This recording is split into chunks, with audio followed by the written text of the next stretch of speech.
যেভাবে ভাবে বন্যা পানি বঢ়ুছি আগামী 2 ঘंटा 3 घंटा ভিতরে যদি পানি বৃদ্ধি ঘটে তাহলে আমার অধিকাংশ ঘর বুড়িয়া পাই আরম্ভ ହେବ। ସୁବର୍ଣ୍ଣରେଖାର ପୁଣି ପାଣି ଆସିଛି ଯୋଉ କିଛି ଦିନ ପୂର୍ବରୁ ପାଣି ଆସିଥିଲା ଆଉ ଲୋକଙ୍କର ଯୋଉ ଚାଷ ଜମିଠୁ ଆରମ୍ଭ କରି ଘର ଦ୍ୱାର ସମ୍ପୂର୍ଣ୍ଣ କ୍ଷୟକ୍ଷତି ହେଇଥିଲା। ପ୍ରଥମେ ଚିତ୍ର ଦେଖିବା ପାଇଁ ଚାହିଁବି ଜଣେ ମା ବର୍ତ୍ତମାନ ଏ ଯୋଉ ମଧୁପୁରା ଯୋଉ ଚଡ଼ବସ୍ତ ସ୍କୁଲ ରହିଛି ସ୍କୁଲ ଗାଁରୁ ଆସୁଛନ୍ତି ଆପଣ ମାନେ ସିଧାସଳଖ ଚିତ୍ର ଦେଖୁଥିବେ କିଭଳି ଭାବେ ରେସ୍କ୍ୟୁ କରାଯାଉଛି। ଯୋଉ ବୃଦ୍ଧା ମା ଜଣକ ଆସୁଛନ୍ତି ଯୋଉ ପାୱାର ବୁଡ୍ ରହିଛି ପାୱାର ବୁଡ୍ ସାହାଯ୍ୟରେ ପ୍ରଶାସନ ତତ୍ପର ଦେଖାଇଛି କିଭଳି ଗତ ବନ୍ୟାରେ ଯୋଉ ପରିସ୍ଥିତି ଉପଜିଥିଲା ସେ ଦୃଷ୍ଟିରେ ଆଖିରେ ରଖି କିଭଳି ଯୋଉ ସରପଞ୍ଚ ପ୍ରତିନିଧି ଲମ୍ବୁଧର ମାହାନା ମଧ୍ୟ ଏଠାରେ ଉପସ୍ଥିତ ଅଛନ୍ତି ଗାଁ ଲୋକେ ଅଛନ୍ତି କିଭଳି ସ୍ପିଡ ବୋର୍ଡ ରହିଛି ତାକୁ ମଧ୍ୟ କିଭଳି ଭାବେ ରେସ୍କ୍ୟୁ କରାଯାଉଛି। ଆମ ସହିତ କିଛି ଲୋକେ ଅଛନ୍ତି ତାଙ୍କ ସହିତ ଆଲୋଚନା କରିବା ପାଇଁ ଚାହିଁବି ଯୋଉମାନେ ଉଦ୍ଧାର କରୁଛନ୍ତି ଆଉ ଯୋଉମାନେ ଅଛନ୍ତି। ଆଜ୍ଞା ଆପଣ କୋଉଠିକି ଯିବେ? ଆଜ୍ଞା ମୁଁ ଚୌଧୁରୀ କୁଦ୍ର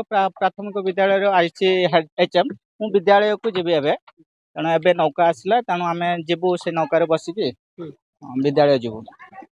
କେତେ ସମୟ ପାଖାପାଖି ବିଳମ୍ବ ହେଲାଣି? ଆମେ ଆସିକି 9:30 ମୁଁ ଆସିକି ଛିଡ଼ା ହେଇଛୁ ତେଣୁ ଏତେ ଲେଟ୍ ହେଇଗଲାନି ଏବେ ଆସିକି ପହଞ୍ଚିଛୁ। ନିଶ୍ଚିତ ଭାବରେ ସମୟ ହୁଏତ ବିଳମ୍ବ ହୋଇଛି ଯେହେତୁ ବନ୍ୟା ପରିସ୍ଥିତି ଉପଜିଛି। ଆମ ସହିତ ଅଛନ୍ତି ସରପଞ୍ଚ ପ୍ରତିନିଧି ଯୋଉ ଆପଣ ମାନେ ବର୍ତ୍ତମାନ ରେସ୍କ୍ୟୁ କରୁଥିଲେ କିଭଳି ବ୍ୟବସ୍ଥା ରହିଛି ଆଉ ଯୋଉ ବନ୍ୟା ଆସିଥିଲା ପୁଣି ବନ୍ୟା ଆସିଲା ଦୁଃଖ ଉପରେ ଯୋଉ ଲଳିତା ବିଡାର ପାହାଡ଼ ପରି ଏ କେମିତି ଦେଖୁଛନ୍ତି? ନିଶ୍ଚିତ ଭାବରେ ପୂର୍ବ ବନ୍ୟା ଛାଡ଼ି ନାହିଁ ପୁଣି ଥରେ ବନ୍ୟା ସୁବର୍ଣ୍ଣରେଖାରେ ଆସିବା ବାଲିଆପାଳବାସୀ ପାଇଁ ନିହାତି ଦୁଃଖର ବିଷୟ ଏବଂ ଯେଉଁ ଆମର ବର୍ତ୍ତମାନ ସୁଦ୍ଧା ଆମ ପଞ୍ଚାୟତରେ 4ଟି ଗାଁ ବନ୍ୟା ବୁଡ଼ି ଭିତରେ ରହିଛି ଯେଉଁଠିକୁ ଲୋକଙ୍କୁ ଆମେ ରେସ୍କ୍ୟୁ କରୁଛୁ ଏବଂ ପ୍ରଶାସନ ତରଫରୁ କାଲି ପାଖରୁ ମଧ୍ୟ ପାୱାର ବୁଟ୍ ଯୋଗାଇ ଦିଆଯାଇଛି ଏବଂ ଶୁଖିଲା ଖାଦ୍ୟର ବ୍ୟବସ୍ଥା ମଧ୍ୟ କରାଯାଇଛି।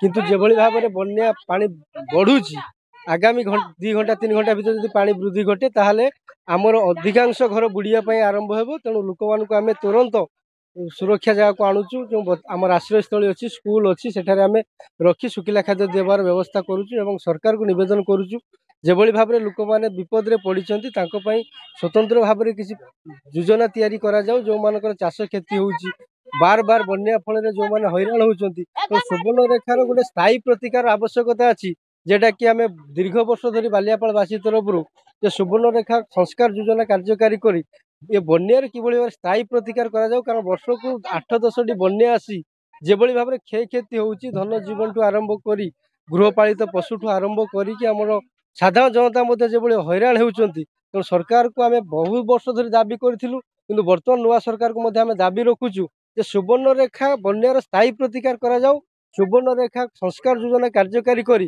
যেভাবে ভাবে বন্যাকে স্থায়ী নিয়ন্ত্রণ করা যাও ଏହା ଆମର ଦାବି। ନିଶ୍ଚିତ ଭାବରେ ସୁବର୍ଣ୍ଣରେଖାରେ ଯୋଉ ସଂସ୍କାର ଯୋଜନା ରହିଛି ତା ମଧ୍ୟ ଯୋଉ କରାଗଲେ ଯୋଉ ସ୍ଥାୟୀ ପ୍ରତିକାର ମଧ୍ୟ ହେଇପାରିବ। ଆମ ସହିତ ଆଉ ଜଣେ ଅଛନ୍ତି ଆପଣ କୋଉଠିକି ଆଜ୍ଞା ଯିବେ? ମୁଁ ଚୌଧୁରୀ କୁଦ ଉଚ୍ଚ ପ୍ରାଥମିକ ବିଦ୍ୟାଳୟ ପ୍ରଧାନ ଶିକ୍ଷକ ମୁଁ ଏଠାରେ ଘଣ୍ଟାଏ ଧରି ଅପେକ୍ଷା କରିଅଛି। ବନ୍ୟା ଛାଡ଼ିବା ପରେ ପୁଣି ଆଉ ଥରେ ବନ୍ୟା ଆସିଲା ଯାହାକି ପିଲାମାନଙ୍କର ପାଠ ପଢ଼ାରେ ବହୁତ ବ୍ୟାଘାତ ସୃଷ୍ଟି ହେଉଛି। ଆମେ ସମସ୍ତେ ସରକାରଙ୍କ ପାଖରେ ଦାବି ରଖିବା ଯେ ଏ ସ୍ଥାୟୀ ପ୍ରତିକାର କରାଯାଉ।